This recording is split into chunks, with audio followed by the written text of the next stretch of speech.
নির্বাচনের আর বাকি 2 দিন। দীর্ঘ সময় পর উৎসবমুখর পরিবেশে ভোট দিতে বাড়ি ফিরছেন হাজারো মানুষ। আজ থেকে সাপ্তাহিক ছুটিসহ শিল্পাঞ্চলে টানা 3 দিনের ছুটি শুরু হয়েছে।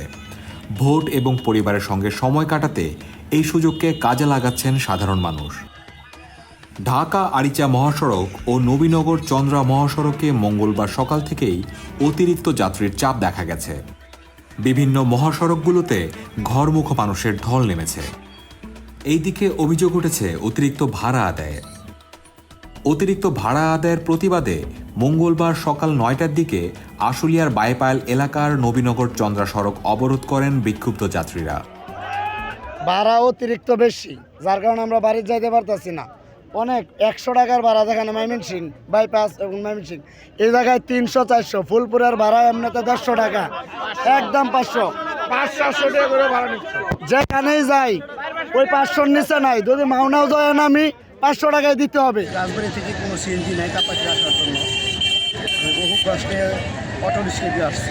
না হলে 2 ঘন্টা 3 ঘন্টা হয়ে যেতেছে, কোনো গাড়ি পেতেছে না রাস্তায়।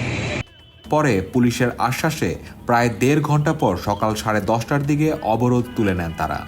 একই চিত্র দেখা গেছে রাজধানীতেও। সদরঘাটে উপচে পড়া ভিড় ঠেলে বাড়ির পথে হাজারো মানুষ। বাসে টিকিট না পাওয়া, ভোগান্তি ও যানজটের আশঙ্কায় যাত্রীরা লঞ্চকে বেছে নিয়েছেন।